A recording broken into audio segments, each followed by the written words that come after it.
Boa noite aos amigos do canal do CBCP no Facebook. Hoje, dia 18 de fevereiro de 2021, é o 11º episódio do quadro Papo com João, Histórias Paralímpicas por Contar. Esse quadro foi criado para resgatar a história de personalidades que dedicam e dedicaram suas vidas ao desenvolvimento do esporte para pessoas com deficiência.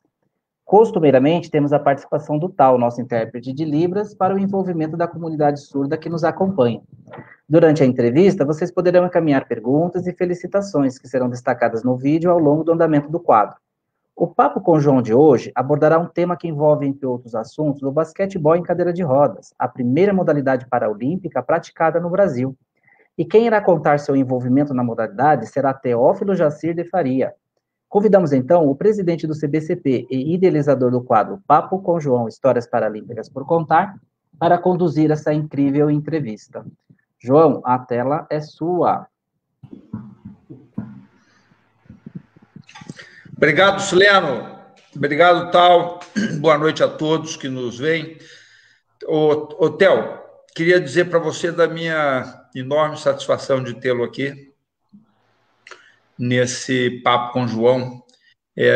Nós já tivemos a oportunidade de conversar com algumas pessoas que fizeram a história do esporte de pessoas com deficiência no nosso país, e você é uma delas, né? Você tem aí uma longa caminhada no desporto das pessoas com deficiência, na educação física, hoje membro do CONFEF. Então, eu queria, primeiramente, agradecer aí a sua disposição de estar aqui conosco nessa noite e pedir a você aí que se apresente, porque eu não vou ousar fazê-lo. João, o prazer de estar aqui é todo meu. Aliás, você já tinha feito um contato comigo, mas acontece que eu saio, sempre estou fora nos fins de semana, 2 vezes por mês eu vou fora e não estava dando certo. Essa semana que eu estou aqui, a semana que vem já estarei em BH na reunião do Conselho Regional. Eu tenho há alguns anos dedicado ao paradesporto, principalmente ao basquete, que no início a gente fazia tudo quando se dizia, em cadeira de rodas, né? E estou aí para suas perguntas, para responder, e um abração para você, e vejo que você continua dedicando aí sua vida, sua coisa, a essa nobre causa que é a causa do desporto para pessoas com deficiência. Tal, então, fala aí um pouco lá, quando é que você chega, como é que você chega nessa história, né, que é apaixonante, como você mesmo diz aí. A história minha eu já sei tanto que eu conto ela para todo mundo, adoro contar essa história, porque foi o seguinte, eu estava ainda cursando a educação física na Federal do Rio de Janeiro, e fiz o curso de arbitragem de basquete andante, vamos dizer assim, né?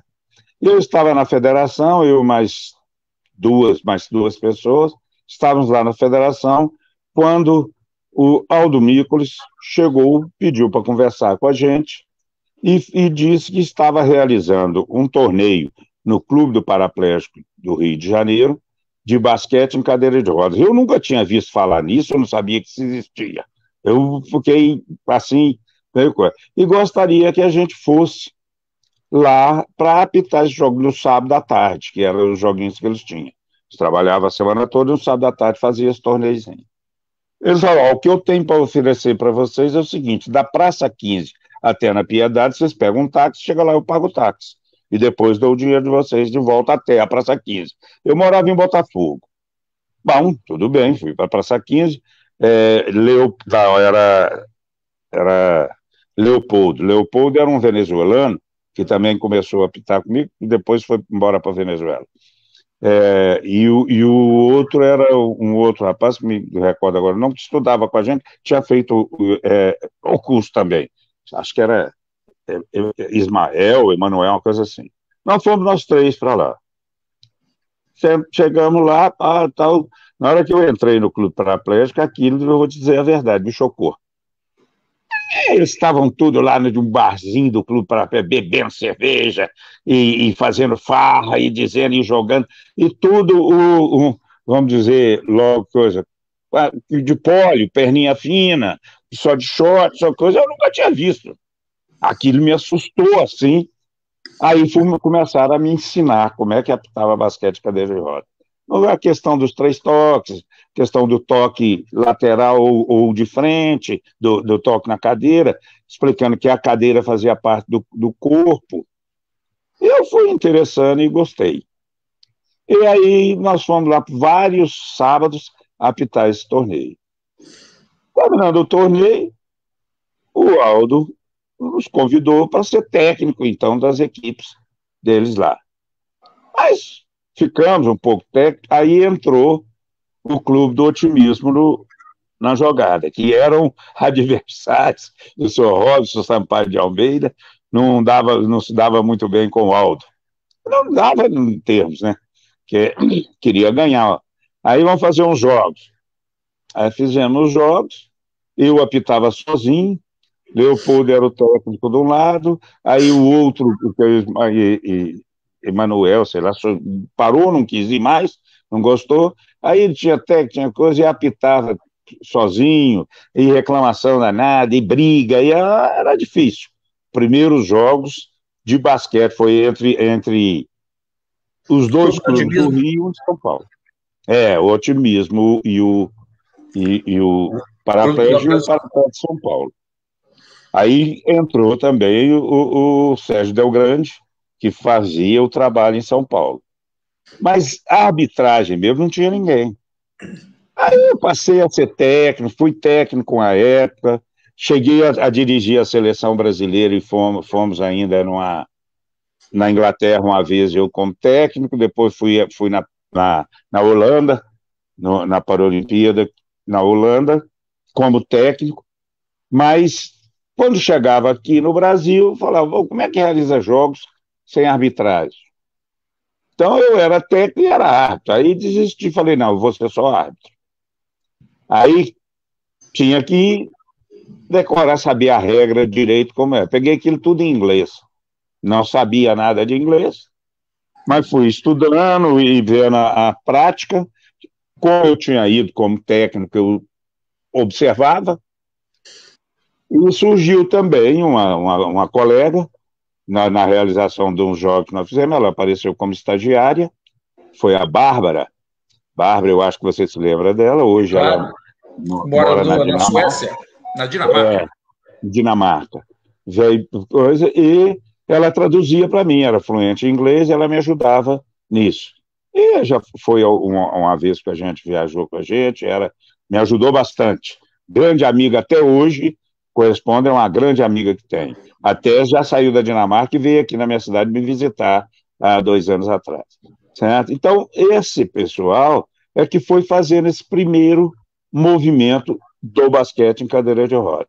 Né? E aí fomos fazendo até que chegou o último jogo que nós fizemos, foi justamente quando você fundou você e grupo, né? Não se pode fazer que ninguém faz nada sozinho. Fundou o CPB em 83. E nós fizemos jogos em Niterói, de basquete em cadeira de rodas. Não entrava as outras deficiências e não entrava alguns esportes também. Nós fazíamos jogos em cadeira de rodas, onde era o atletismo, a natação, o basquete, que era o tênis de mesa. Aí começou a surgir outros. Surgiu o pessoal da BBR, e veio também somar, e aí a gente tinha que todo ano ir à Inglaterra, estoque para ir, que era dificuldade. Isso você viveu junto, sabe como é que foi. A gente tinha que ir nos órgãos, pedir passagem. Então, teve uma vez que nós estávamos aguardando as passagens para ir, eu acho que foi para a Holanda, que, na verdade, a Caixa Econômica deu 7 passagens. Pô, naquele tempo jogava com 13 pontos. E como é que eu colocava um time com 13 pontos? O pessoal que tinha para ir. Tudo ia tudo voluntário, ninguém recebia nada para ir. Tinha que deixar o trabalho, mas o cara falava assim: não, eu não posso deixar de trabalhar, como é que eu levo o leitinho das crianças? Então foi só quem pôde ir.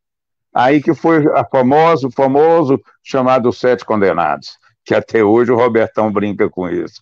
E o pessoal, nós fomos 7 jogadores e eu. E aí o Ari Bittar também, que era do Mato Grosso, já falecido, e levou um nadador com ele. Então, 9 pessoas, nós fomos lá para a Holanda. E, claro, chegamos lá, fizemos com 7 jogadores só. Na verdade, nós só ganhamos um jogo. Os outros para perder, mas o Brasil estava lá presente. E aí foi o início. Que se não estivesse lá presente, talvez não tivesse, ou tivesse retardado o CPB e outras coisas mais, certo? Então nós tivemos lá, fez a nossa participação, e aí no outro ano, e continuamos ainda participando de jogos, foi em 80, né? Quando a Olimpíada foi em Moscou, mas a Rússia não quis fazer, a União Soviética na época, não quis fazer a Paralimpíada. Aí foi na Holanda. Fizemos esse tempo, e aí foi crescendo, e eu passei, então, a estudar e fazer só arbitragem. No outro ano eu já fui para apitar, só para apitar, na outra vez já fui à Inglaterra apitar. Fiz o teste lá para internacional, aí me aprovaram, mas disseram, mas você tem muito pouco jogo de experiência internacional, então você precisa apitar mais jogos. Me mandaram para o Canadá, fui ao Canadá. Mas na ida para o Canadá era problema, não tinha passagem para árbitro. O que árbitro ia fazer lá? Tinha que levar, era atleta. E aí foi na última hora, um dos atletas tinha tido hepatite, e foi cortado e não tinha outra. Aí o Walter, não, vai você como árbitro, nós precisamos de árbitro. Aí o pessoal também aprovou, os próprios atletas aprovavam, porque precisava de crescer a arbitragem no Brasil. Aí daí nós começamos, todo ano tinha jogos, nós começamos então a montar a arbitragem do Brasil. Aí surgiu o Doinha, que aí fez um time em Goiânia, um trabalho maravilhoso que ele fez lá, e o basquete foi assim, rompeu assim, certo? De início foi mais ou menos isso. Theo, tá aqui conosco na sala, dentre outras pessoas aí, Menescal, estava também o presidente novo da Confederação Brasileira de Basquetebol, Mário Belo. E você falou aí dos 13 pontos. Recentemente a gente discutiu aqui com a Beth a questão da classificação. Eu queria que você falasse um pouco sobre ela, porque naquela oportunidade a classificação era média. Aliás, eu falei 13, jogava com 11 pontos, né? 11. No início eram 11 pontos. É uma classificação totalmente diferente, né, João? Tinha essa classificação naquela época era chamada de classificação médica. Chega à conclusão, não tinha nada de médico. Não era classificação médica, é a classificação de atleta, de coisa mesmo, funcional, né? Quem seria. Né? Aí começaram também outros estudiosos, né, no mundo inteiro, começou-se a formar no Brasil também classificadores na classificação funcional, que passou então para os 14,5 pontos, que começou então nessa diferente, mas um diferente que não era tão diferente assim, não. É só questão da montagem da equipe e do nível de jogo que começou a ter, né? Aí cresceu, melhorou o nível dos jogos. Tá? Mas sobre classificação, ouvi se eu não aperfeiçoei. Até comecei a fazer também, depois falei, não, eu vou focar apenas em soprar a latinha para deixar também espaço para as outras. Você sabe aquele negócio? Você começa a fazer, a encampar tudo, e você fica sendo o todo-poderoso, o maior, o sabe tudo, e às vezes não sabe nada. Então começaram então, a surgir outros classificadores, um foi a Sheila, que é de Niterói, você se lembra, que foi Claro. também das pioneiras, também muito capacitada, excelente, começou o trabalho e foram formando outros também, classificadores também. Né? Hotel, e as cadeiras? Essa nem se fala, né? As primeiras cadeiras que nós fomos, nós viajamos algumas vezes com as cadeiras que os adversários até riam da gente. Pô, vai chegar. Eram lentas, pesadas, totalmente diferente do que se joga, do que se faz agora. E, nossa, não tinha nem. A gente era o que tinha, né? Teve uma viagem, eu acho que foi lá nessa da Holanda mesmo, ou foi na Inglaterra, não me lembro, que estava na nossa, uma cadeira nossa lá, um dos atletas, que era o Oswaldo, estava na cadeira, estava na cadeira velha lá, um cara tinha aquelas tendas, né? Que vendia peça, vendia cadeiras, aquele negócio, era mais como propaganda do material. Chamou ele, mandou ele sentar numa cadeira lá, deles lá, mais moderna, que também era ainda muito antiga ainda do que tem agora. E aí virou para ele e falou assim, a sua, mas em alemão, né, sei lá, que era até uma cadeira alemã. Também eu não entendia nada, eu entendia que veio um outro que já arranhava um pouquinho, o cara falou em inglês, ele está dizendo que te deu essa cadeira, você pode levar ela. Não, se eu levar ela, eu falo que eu estou roubando essa cadeira. E aí conseguiu levar a cadeira, ganhou uma cadeira de presente, porque viram que as nossas cadeiras, de fato, eram fracas. Com a chegada do Doinha, Paulinho, e que começaram então a viajar e trazer peças para montar a cadeira no Brasil.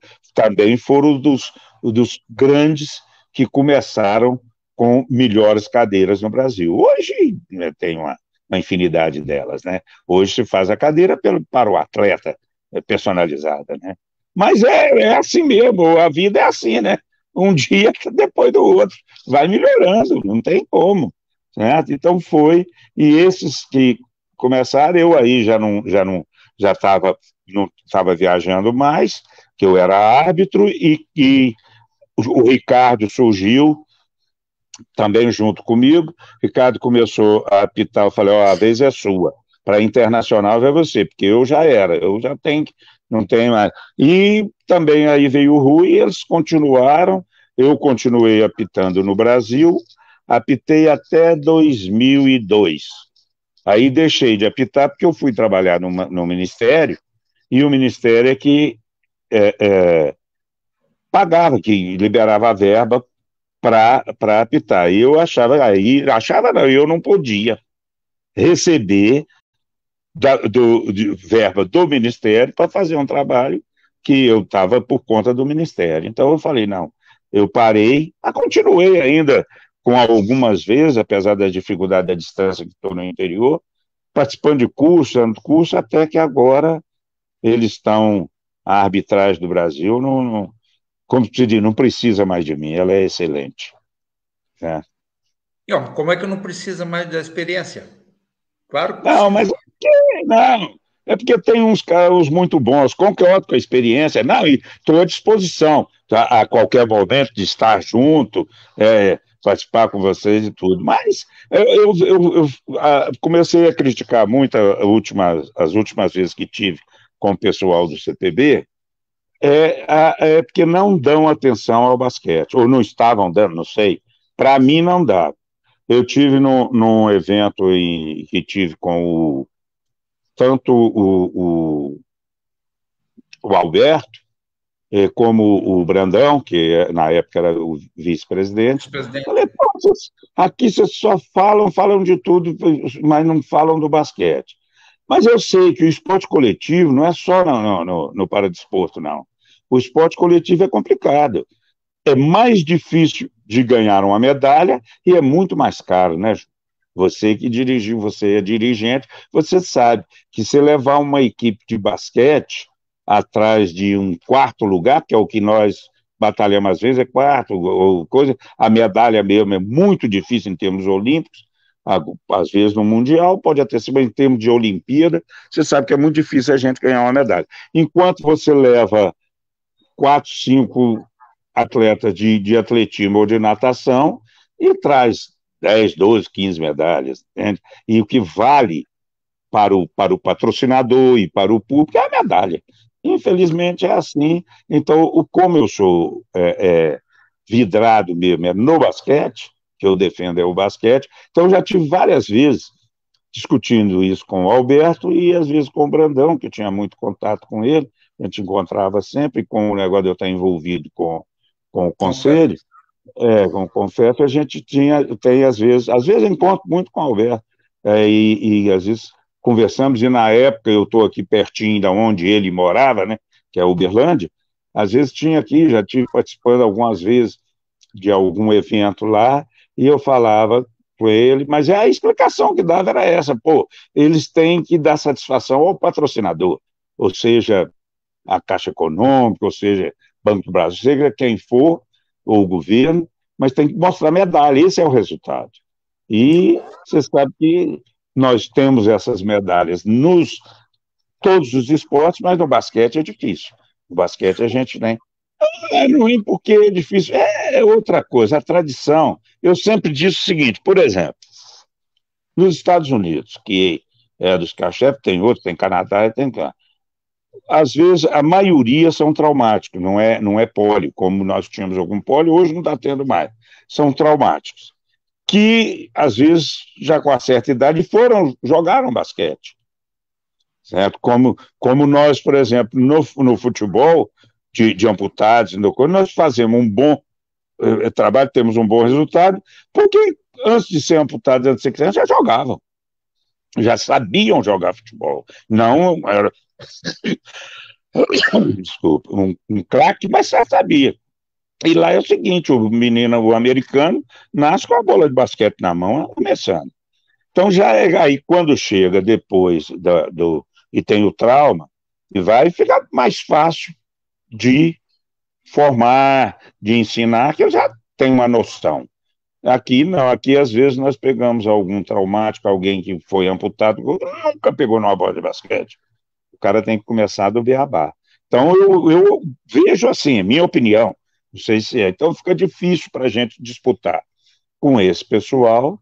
Isso, porque tinha um jogador do Canadá, ele parece que joga ainda, mas na época que, há muitos anos atrás, ele foi considerado o melhor do mundo, que ele já jogava antes, ele tinha uma facilidade no arremesso, que era uma coisa fora de série, e era ambidestro, ele arremessava com a direita e com a esquerda a mesma coisa. O cara da casa chegava marcando ele na direita, ele passava a bola com a esquerda e saco. Entendeu? Então, eles têm uma outra facilidade, certo? Mas faz parte também. Mas olha só, eu tive a oportunidade de dirigir ou de fazer nascer aqui no Brasil também o voleibol sentado. Quando fui incumbido dessa tarefa, eu juntei um grupo de meninos, 20 meninos, eles não sabiam fundamento algum de voleibol. Nós ficávamos 10 em São Paulo, 10 aqui no Rio, sentados de frente para uma parede, e bola na parede, e aprendendo fundamento, aprendendo manchete, aprendendo isso, aprendendo aquilo. Você acha, o basquetebol no Brasil, ele nasceu em 1958, é a primeira modalidade do esporte de pessoas com deficiência no país. Eu já tive a oportunidade de conversar aqui com o Cláudio, que diz o seguinte, na minha época, lá atrás, né, e você viveu isso, né, ele disse, a gente era duro, era osso duro de roer. O que falta, efetivamente, para que a gente possa chegar a ser um país de ponta do basquetebol em cadeira de rodas, já que tradição a gente tem? Eu acredito, João, que nós estamos no caminho certo. Vai melhorar, nós vamos chegar, nós estamos mais lentos do que os outros, Mas eu acredito que nós vamos chegar a isso pelo trabalho que está sendo feito, tanto nos clubes que você hoje dirige, lá na Andef, que você está sempre lá determinado em fazer algo de bom, e no CPB, em São Paulo, no centro de treinamento, estão fazendo alguma coisa. O grande problema ainda, e tem a questão da Bolsa Atleta, que o atleta tem, o problema é o seguinte, que o atleta de basquete, como não é medalhista, a bolsa dele fica pequena, certo? Então, ele tem que ter outra forma de renda, certo? Então, ele, às vezes, quando tem bolsa, é pequena, não dá para ele sobreviver e viver disso. Ele tem que viver, ele tem que ter tempo para ter, como você está dizendo, tem que levar para debaixo da cesta e ele quebrando a munheca, fazendo o troço direitinho, fazendo o gesto direitinho, que ele ainda normalmente está duro ainda, tem que fazer fundamento em tudo, não é só no paradesporto, não. Nós caímos muito nos nossos esportes, nos outros esportes, tudo, falta de fundamento, onde o voleibol cresce e é bom no Brasil, porque faz fundamento, desde a base. E os outros não fazem, não tem, está ligando muito fazer, já que é o atleta pronto. Eu vejo que nós estamos no caminho certo. Infelizmente, é lento e, infelizmente, também nós atravessamos esse grande problema que nós estamos vivendo hoje, que está tudo parado, todo mundo sem poder fazer nada, mas isso aí vai passar, Deus ajude que vai dar tudo certo. Na minha opinião, eu acho que estamos no caminho certo, não tem muita coisa diferente disso para fazer, não, João. É o que se faz nos clubes, é o que se faz, infelizmente, o que não, e os clubes e o CPB não está fazendo mais, porque não tem como esse pessoal ficar só por conta disso, de não trabalhar. Mas eu acho que está fazendo, é questão de falta de dinheiro mesmo, que mesmo tendo dinheiro, hoje o CPB tem um bom dinheiro, tem coisa, mas é as equipes já formadas, né? Para formação, eu acho que tem que ser no clube. E o clube precisa de ter apoio de patrocinadores, apoio do governo, apoio para poder fazer esse trabalho. E você sabe que o esporte, em geral, e no paradesporto, ele é feito de pessoas de baixa renda. O esporte, em geral, é alguém que quer uma luz ao sol. Então, esse pessoal não tem, precisa disso para poder sobreviver, ou ter uma vida melhor, acredito eu, certo? De elite são poucos, tem, mas na elite são poucos. E quando tem na elite também já, não, eu vou treinar hoje, não, já sei, eu sou bom, não é assim, certo? Então, fundamento para a gente chegar no coisa, como feito nos esportes que nós temos somos medalhistas, somos entre os melhores do mundo, como natação e algumas provas do atletismo e outras mais. O pessoal tem que dedicar a isso, tem que dedicar, tem que fazer. Para disputar em alto nível é assim. Agora, fazer esporte só por esporte, aí não é o caso. Aí é o esporte não é o de rendimento. De lazer, não é o de rendimento. O esporte de rendimento tem que ter base, tem que trabalhar com a base, trabalhar com o pessoal que queira e desde o início, com jovens, com coisa, e alguém que goste disso. O professor tem que gostar. Eu vejo muito isso aqui no interior, no nosso, o pessoal, o professor chega e diz, nós temos uma concorrência muito grande agora com o celular, com a internet. Fala, não, se for bom professor, tem o horário que ele deixa a internet para ir treinar. Isso aí tem, é só porque o cara também não quer, e ele também quer ficar na internet, no telefone. Então, se o professor não dá o exemplo, é danado, certo? Então, eu acho que nós estamos no caminho certo, João, está tranquilo. Theo, quer dizer, hoje, né, você tem, eu acompanho há muito tempo, né, o basquetebol. Você tem uma geração mais antiga, né, uma geração mais nova,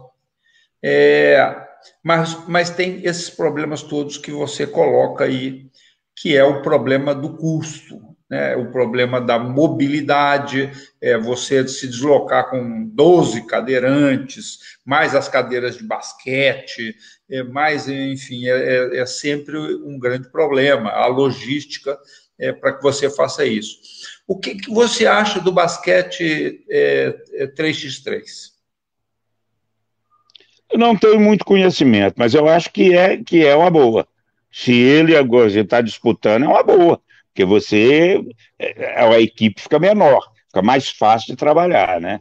Eu acho que é uma boa sim. Tem que fazer um trabalho e disputar, ter campeonatos para que disputem e faça. Eu acho que é uma boa. Sabe?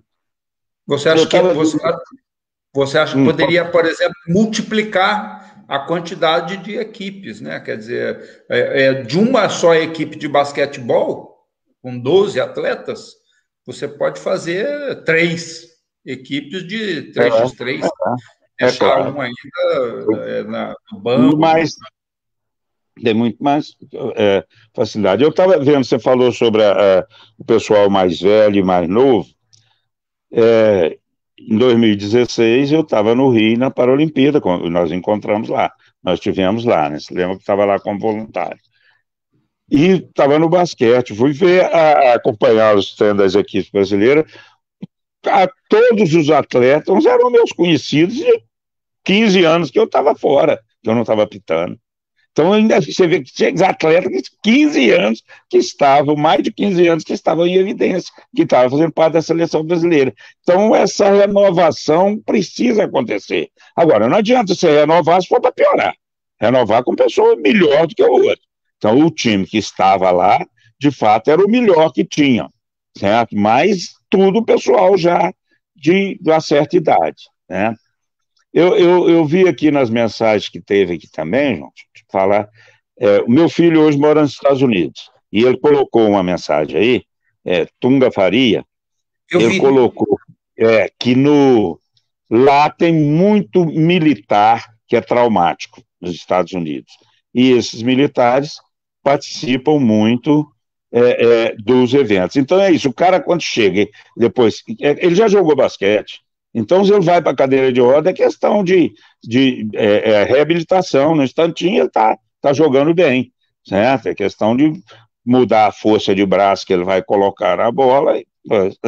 Então, é por isso que eu acho que os Estados Unidos... E outra coisa, a última vez, há 20 anos atrás, mais de 20 anos atrás, que eu estava mais envolvido nisso, um campeonato nos Estados Unidos de regional, ou até de cidade, numa cidade, tinha mais equipes que as equipes do Brasil inteiro na época.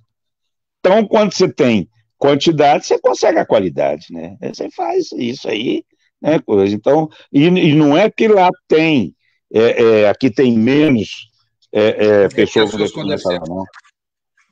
É porque aqui o trabalho ainda não está buscando o pessoal. E eu não digo que é só no desporto para pessoa com deficiência, não. Nos outros esportes também. Ninguém interioriza a coisa. Aqui no interior é uma dificuldade de qualquer dinheiro. Prefeitura não põe dinheiro na coisa. Jogos escolares aqui, eu dirigi durante muitos anos, por ser dirigente aqui da Associação dos Professores e ter trabalhado também na prefeitura com essa parte de esporte.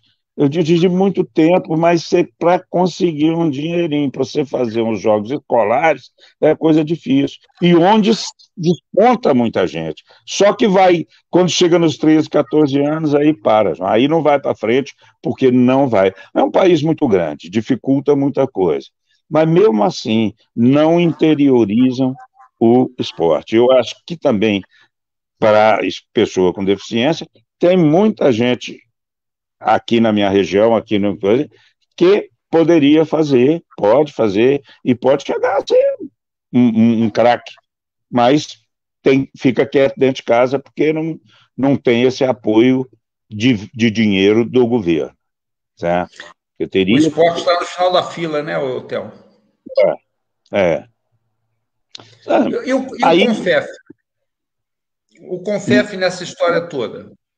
no Confesso, nós já tentamos, começamos a montar uma comissão do desporto para pessoa com deficiência, tal, para isso. Mas ainda não tivemos ainda, assim, nós mesmos não demos conta ainda de formar isso para fazer. Nós temos uma parceria muito boa com o CPB, certo? O CONFEF tem com o CPB, e acredito que agora, nesses 4 anos que nós estaremos lá, nós podemos firmar uma parceria melhor e correr atrás também para somar.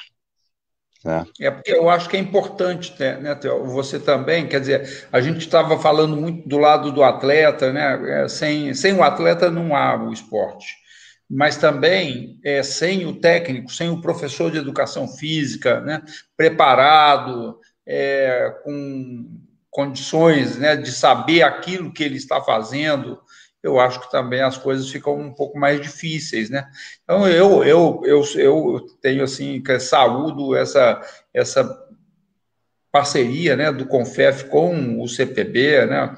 E nós, daqui a pouco, o CBCP, assim que tiver aí em condições de iniciar, né, seu funcionamento, nós queremos também muito o CONFEF do nosso lado, né, porque o nosso objetivo é esse mesmo, é atingir lá a base, né, quer dizer, mostrar para o prefeito lá do interior, para o governador do estado, né, o quanto o esporte é importante para a vida das pessoas, né. Você é testemunha disso, né, porque você vivenciou jovens, né? Você mesmo disse aí, oriundos das camadas mais desfavorecidas da sociedade e que encontram, né, um caminho pelo esporte, né? Quer dizer, tem histórias inspiradoras, né? História de Cláudio, história de Robertão, enfim, história de Tita, né? De tantas outras pessoas que puderam encontrar um caminho para suas vidas pela prática do esporte. Não, não tem dúvida, João. Isso aí é o caminho. Logo que a gente normalizar as nossas reuniões, que normalmente são no Rio, nós vamos marcar um dia, Eu nós vou vamos lá. encontrar, nós vamos conversar, porque é Não, muito bom também, além do CPB, estar com você do Comitê dos Clubes, para a gente ter ideias, né? Vamos ter ideias, vamos ver o que se pode fazer, o que se soma, e que os clubes tenham, de fato, profissionais que são formados, são registrados no conselho, que são profissionais dentro do que pede a lei, né? Para trabalhar com isso. Aí nós vamos fazer algum evento, alguma coisa que podemos estar juntos, certo? Isso aí, é claro, nós vamos estar junto com vocês e queremos vocês junto com o CONFEF, somando sempre. E eu vejo nisso,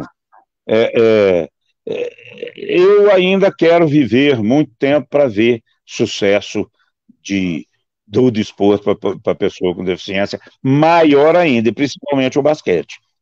Quero ver isso ainda. Muito Theo, bom. então, vamos voltar um pouco aí para a questão do basquete, né? O Mário está aí, eu acho que o Mário pode aprender muito aí para a sua gestão, né? O Mário começa agora uma gestão, tem 4 anos pela frente, um desafio enorme, né? A questão da arbitragem. Como é que você vê essa questão da arbitragem, né? Não somente no Brasil, mas da arbitragem internacional. E já vou emendar uma segunda questão aí, que é o seguinte: o basquetebol,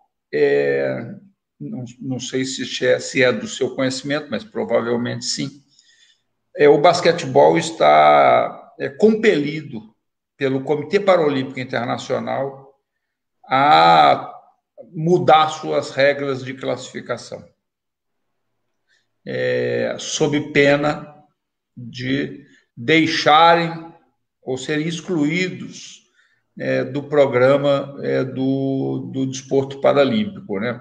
Eu não sei, na verdade, se terão coragem, né, para excluir o basquetebol do programa dos Jogos, né, na medida em que o basquetebol é a modalidade mãe de todas as outras.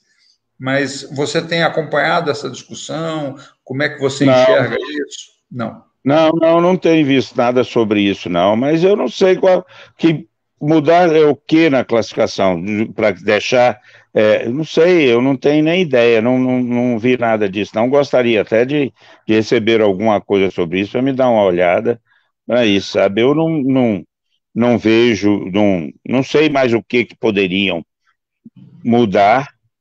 Para mudar tem que ser para melhorar, se for para piorar, não vejo razão, né? Theo, no seu tempo, o ponto mais alto era o quê? Você ia do ponto 1 a que pontuação? Ao 4. Hoje tem o 4,5, né? Hoje tem mais um 4,5. A 1 ao 4. Esse eu acho que é a grande discussão, né? É porque há uma questão em relação ao ponto 4,5, acredito eu, né? Que hoje você tem muitas pessoas cuja deficiência é mínima, né? Jogando o basquetebol, né? Eu até falei um dia desses acho que com o próprio Mário, com o Alexandre, que está lá na chapa dele. Você vai ver um jogo de basquetebol em cadeira de rodas. E ao final do jogo, o sujeito se levanta da cadeira de na presença das pessoas. Sai andando, é a mesma coisa. Sai andando, né? E as pessoas ficam pensando se isso é o que é um milagre. Quando nós realizávamos os primeiros jogos em cadeira de rodas e tivemos os primeiros Pan-Americanos, que eu fui ao México e depois teve aqui no Brasil em 78, quando tinha um argentino, certo? Que era o presidente do Pan-Americano, que é o Héctor Ramírez, e ele falava, na hora do desfile não aceitava alguém, e, por exemplo, na hora do desfile, alguém que levantasse fora da cadeira. Mesmo de muleta, eu não aceitava. Os jogos é cadeira de roda. Se não tem as cadeiras de rodas, então não participo.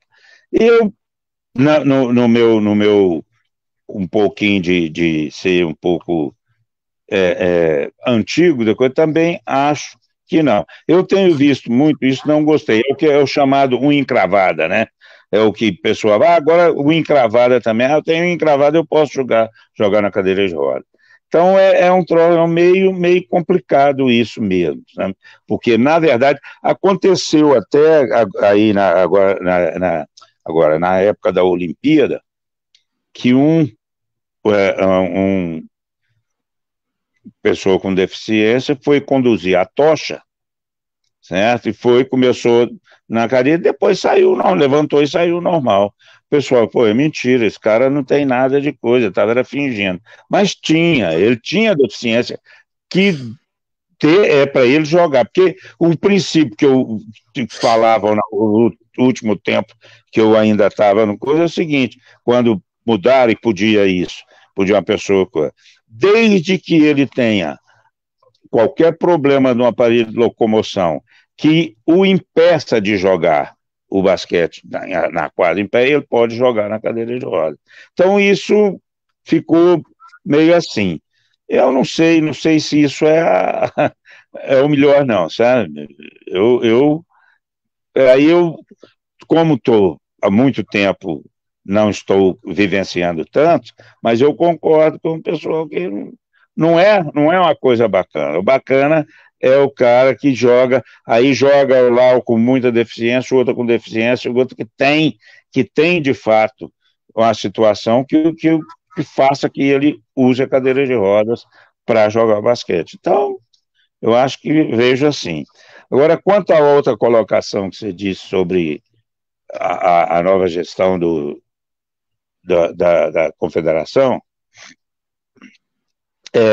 quanto à arbitragem, é um problema que o presidente vai enfrentar, sim, que o problema da arbitragem é complicado, porque ela é cara, certo? Se você faz um jogo, um torneio, lá em Porto Alegre, você tem que levar 6 a 8 árbitros, no mínimo, para revezar e fazer mesa também. Então, é trabalhar direto.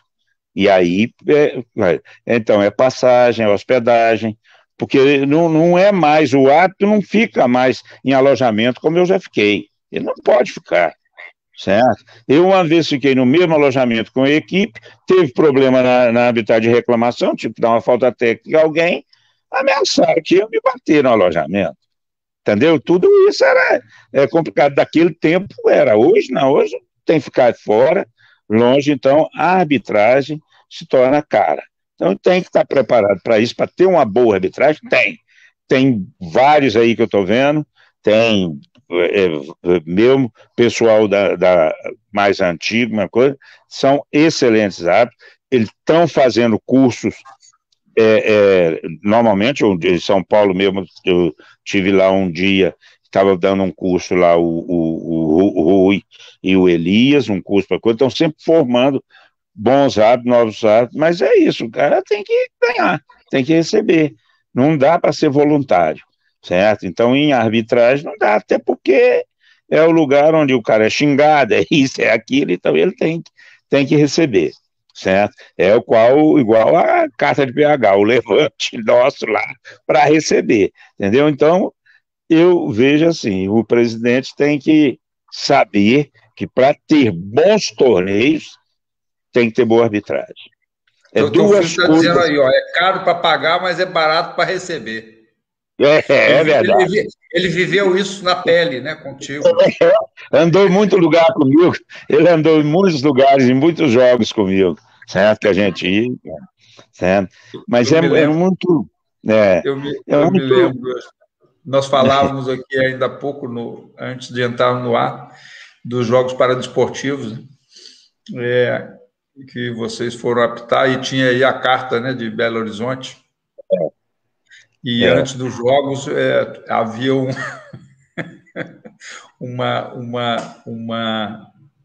uma pressão enorme, né, sobre mim. E aí, ó, vamos aumentar a taxa de arbitragem agora. Seu diretor técnico na época era o... É o Sérgio Coelho ou o Kleber? É o Sérgio Coelho. Ele ficava apertado. É o seguinte, leva essa reivindicação, senão não apitamos. Mas ia apitar, né? A gente ia apitar porque não ia deixar o atleta com aquilo. Mas é a pressão, né? Mas foi tudo bem. Certo? Então, o que eu acho caro hoje para fazer um bom jogo, eu sempre digo o seguinte, realização dos jogos. Quando nós começamos, o Aldo pedindo aqui, e tal, ó, tem duas coisas para os jogos ter sucesso, o pessoal sair satisfeito. Comida e arbitragem.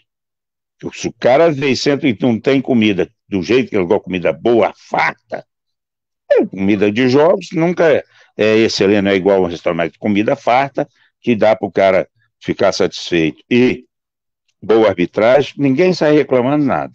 Agora, se a arbitragem falhou, aí não presta, é isso, e todo mundo é culpado. O juiz é ruim, o juiz roubou, e o organizador que hoje é complicado. A arbitragem, quando nós começamos, que apitava onde eu saí, eu praticamente apitava sozinho, botava um outro junto comigo só para buscar a bola, certo? Na hora que aí eu buscar a bola, que eu apitava quase tudo, certo? E aí o pessoal, pô, mas você apitava, eu na verdade, modéstia às favas, eu estudava para fazer, estudei para fazer arbitragem, então eu fiquei na malandragem, tinha o tal de, ninguém pegava os 3 toques na cadeira, eu pegava todos, certo? Mas eu sempre marcava, foi e acabou. Eu tinha vontade, gostava, apitava porque gostava. E aí, então hoje, para fazer isso, tem muita gente boa, mas tem que levar os oficiais de mesa, tudo legal, tem que ser a equipe toda. E hoje apitam com 3, na minha época estava 2, então é mais um que está na quadra, então se tiver um torneio, não faz com menos de 10 pessoas, não, porque são 3 de cada vez. E o cara tem que descansar um jogo, 2 jogos. Se você tem 4 jogos por dia, o cara apita 2, não dá para ele apitar 4 jogos, que aí o primeiro é uma beleza, no último já não está dando conta, não vê mais nada, certo? Então, a arbitragem é importante. Eu desejo ao novo presidente, que faça aí algo de bom pelo basquete e brigue pelo basquete nosso, mas principalmente pela arbitragem. Dê valor à arbitragem.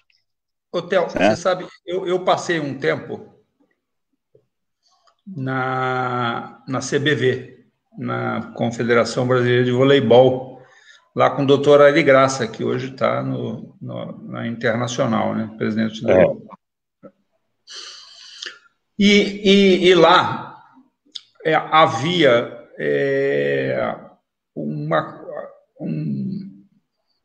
a comissão, né, de arbitragem, era uma unidade de negócio dentro da CBV.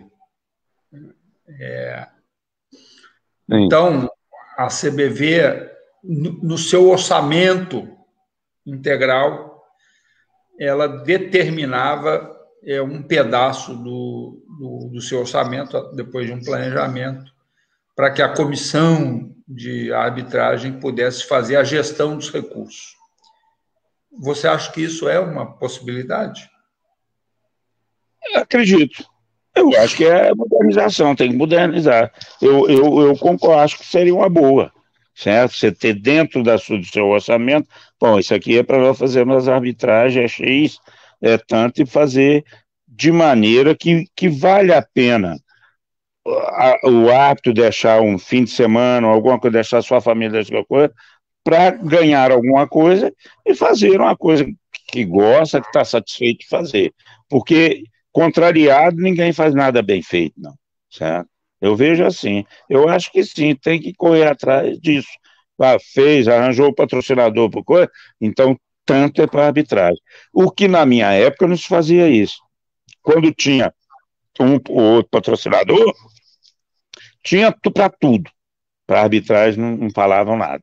Era a nossa guerra, a nossa briga. Ninguém falava na arbitragem. Na arbitragem, se tiver dinheiro, nós pagamos. Certo? Então, não tem. Se não tiver dinheiro, faz sem árbitro. Faz, então, não sei como, mas faz. Não, porque nós chamamos aqui na minha cidade, houve um. Ô, Roberto Carlos aí, ó. Ô, Robertão aí. Robertão está aí, né?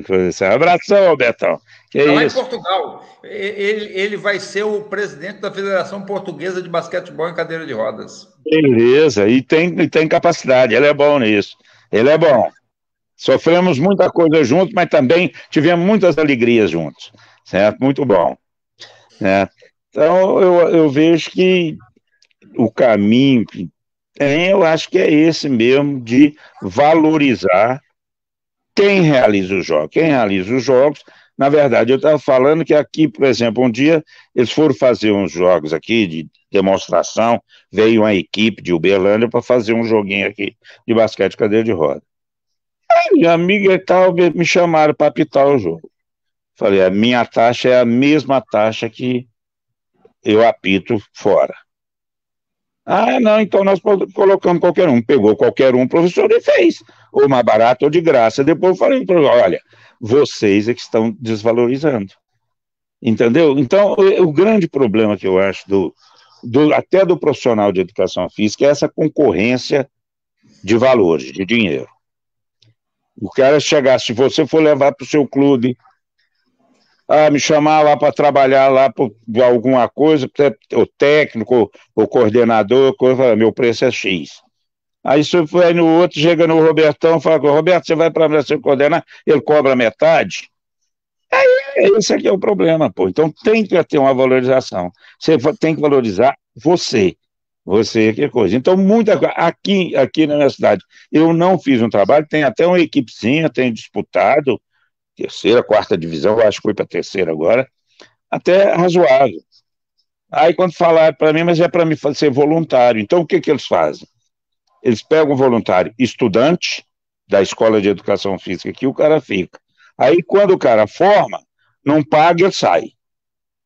Aí vai o outro começando. E o cara não sabe nada. Porque hoje em dia o pessoal acha que não precisa de sair fora e estudar, não. Não precisa perguntar a você o que que é isso, não precisa, não. Ele já sabe tudo.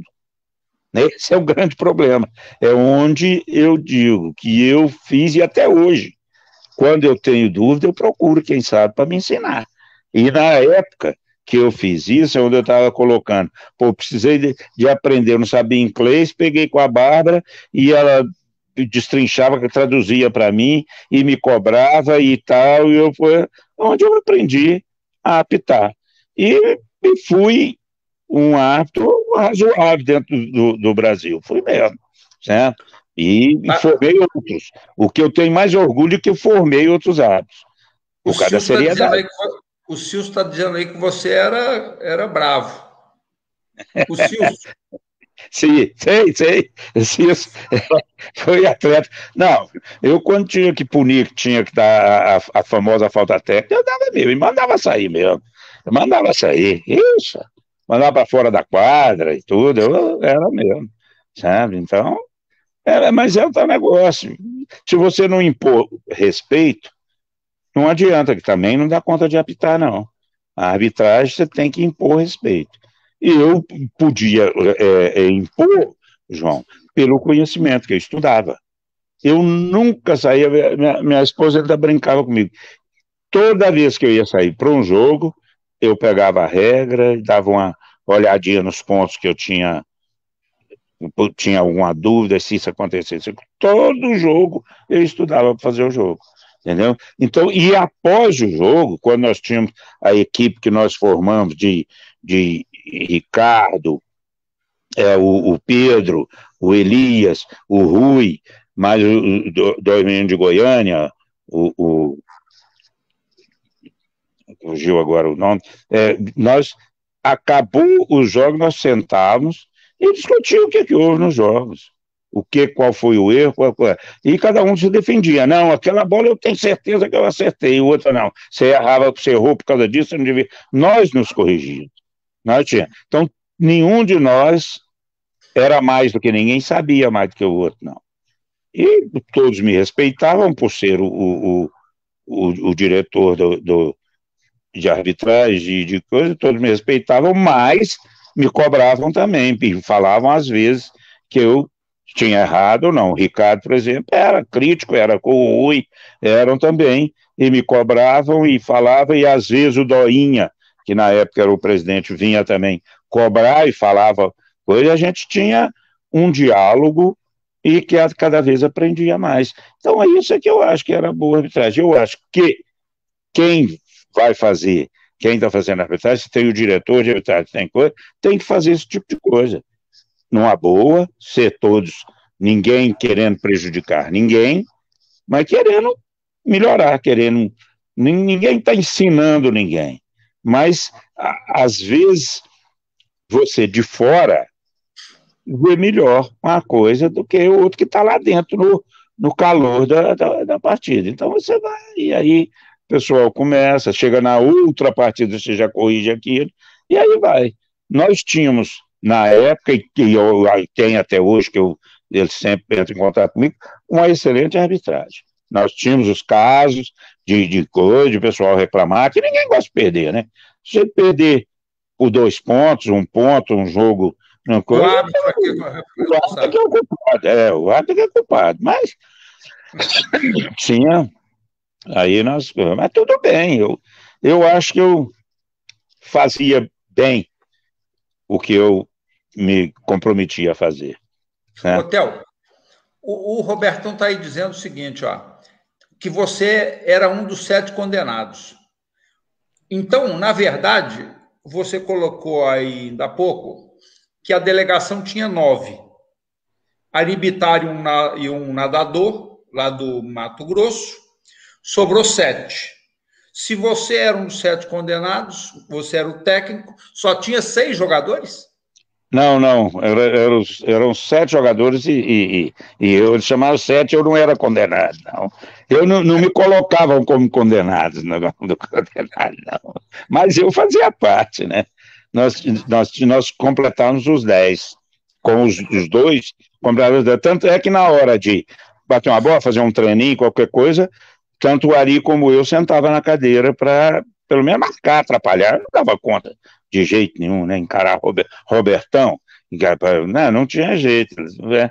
Certo? Mas eram 7 atletas só, eu não era tido como condenado, não. Apesar de que era, né? Porque sofri junto. Estava junto, porque era bom. só uma camisetinha de nada, um frio danado. É isso. Frio nós passamos no Canadá, que fomos. Tá começando a verão, não levamos agasalho. Chegou o Blanco, teve que mandar numa loja comprar casaco para todo mundo, porque eu tirar dinheiro para comprar o casaco. Passamos um frio danado, a temperatura caiu, e lá foi fera, certo? Mas... Hotel, deixa eu te falar. Olha lá, ele disse que você foi o chefe dos 7 condenados. Tá.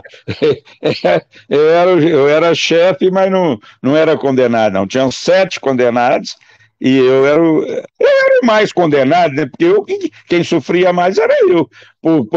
Sempre teve jogos que nós acabava, como o Robertão era um dos mais experientes, às vezes ele não cometia a quinta falta. Teve vários jogos que acabavam ele mais 2, que os outros todos com quinta, que eu cometi da quinta falta. E a maioria do tempo nós jogávamos, era 11 pontos nessa época, jogava com 8, com 9 pontos, não chegava nem aos 11, né? Porque eles eram lá, mas foi tudo bem, foi uma experiência muito boa. Lá foi uma experiência excelente, os jogos, uma organização fora do comum, muito bom mesmo, certo? Deixa eu te falar, nós estamos indo aí para o final da história. Tudo que é bom passa rápido, né? Eu costumo dizer isso aqui. Também estou achando. Deixa eu te falar, existe aí muitas controvérsias em relação à criação da ANDE. Você foi ao México. Correto.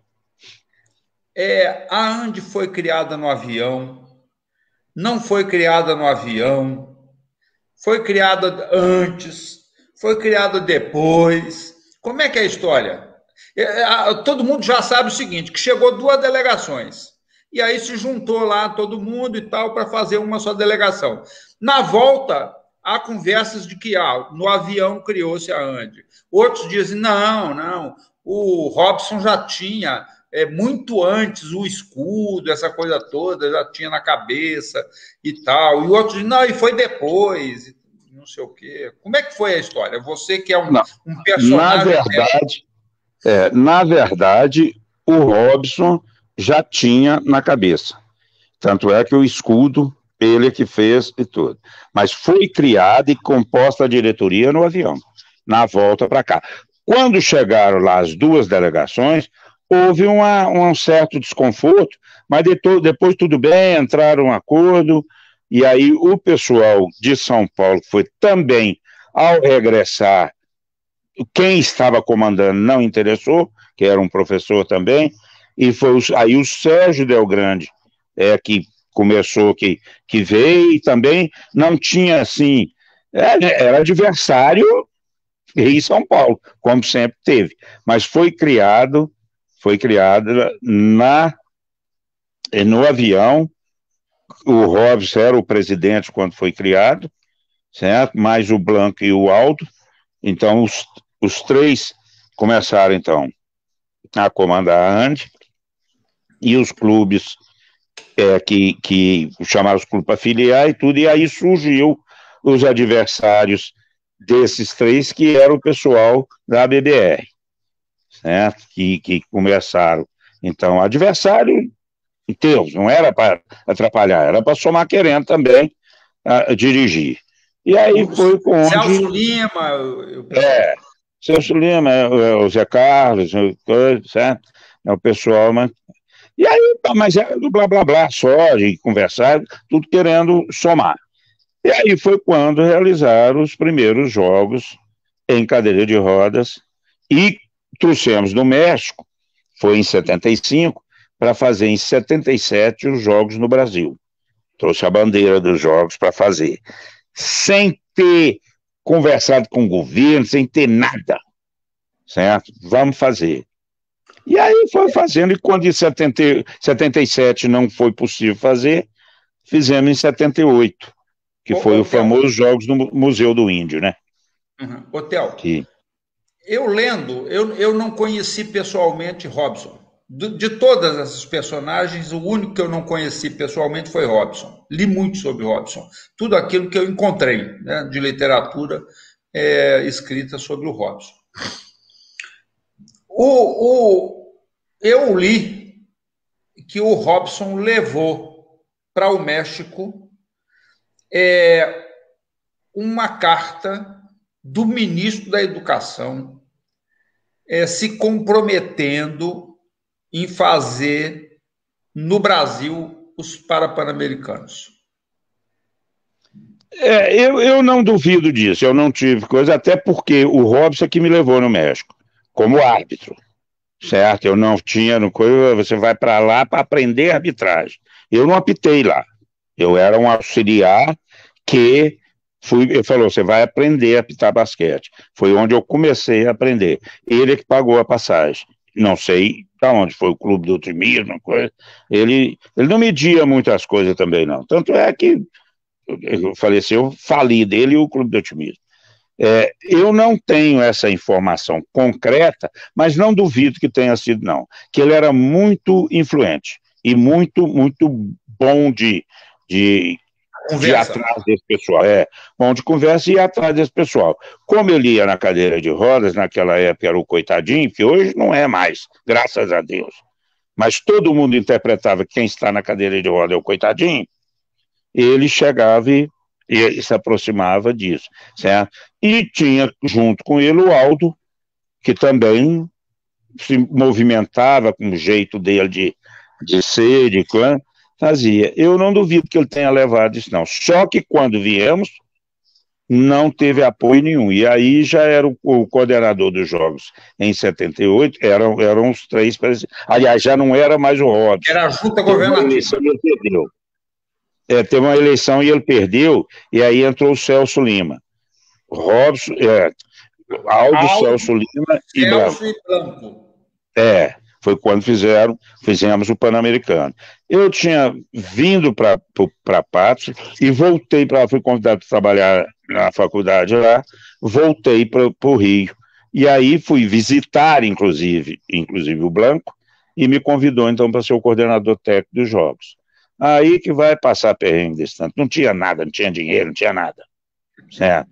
E o Aldo fazendo compromisso, e não, pode deixar, nós vamos te pagar, Aí ganhou um carro, um Fiat 147, para rifar.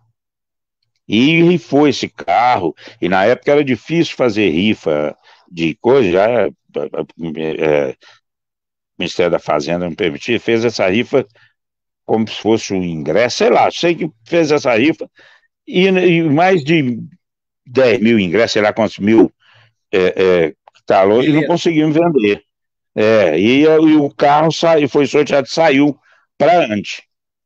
E o carro ficou guardado lá no Museu do Índio, lá, há anos e anos. Acho que quando saiu de lá, não andava mais também, não. Apodreceu, não andava também, não, para ver. E esse cara foi pagando dívida, pagando coisa com isso, arranjava uma coisa, arranjava outra, mas para fazer esse Pan-Americano em 78, foi uma dificuldade. E alojamento, arrumou aquele prédio velho do Museu do Índio, Aí, pô, mas aqui tem escada, como é que faz? Ele conseguiu um elevador de construção que fica externo, e o pessoal subindo aqui lá. Oh, mas o pessoal é alegre, gosta tanto de jogos, é aí que se apaixona pelo negócio por causa disso. Ninguém reclamava de nada. Os Certo? E eu americanos falei. aqui não ficaram lá, né? Não, os americanos foram para o hotel, né? Mas sempre vão, né? Sempre para outro lugar. Certo? Então, são muito. É muito interessante e coisa, que sufoco que era fazer aquilo. Nossa Senhora. Certo? E aí fomos fazendo, mas fizemos. E com isso foram surgindo outros apaixonados também, e que foi criando o que tem hoje, né, João? O que vocês estão fazendo e fizeram hoje, né? Vocês aqui, certo? Não, mas Theo, não existe árvore sem semente. Ah, verdade. Não tem, não há. As pessoas acham que a árvore já nasce grande. Não nasce grande. É, Nasce da semente. Tem que ter alguém que plante, que regue, que molhe, né? é, mas, por exemplo, nós conversamos lá Aliás, nós encontramos primeiro e conversamos alguma coisa sobre isso no Pan-Americano. Em Certo? 2007. Encontramos uma vez, em 2007 nós conversamos lá, depois na Paralimpíada conversamos também. E você vem sempre falando, pô, eu quero fazer um encontro do pessoal da coisa e tal. Inclusive você falou, pô, lá na Andef tem alojamento, tem como a gente ficar, nós podemos marcar. O Doinho, uma vez, encontrou comigo em Brasília, falou, pô, o João quer fazer isso, vamos fazer, vamos. Eu estou à disposição, ainda mais agora que estou aposentado, eu estou à disposição para a gente bater, conversar mais sobre isso, igual nós estamos conversando, né? Conversar e ver quem ainda tem alguma coisa que possa ajudar.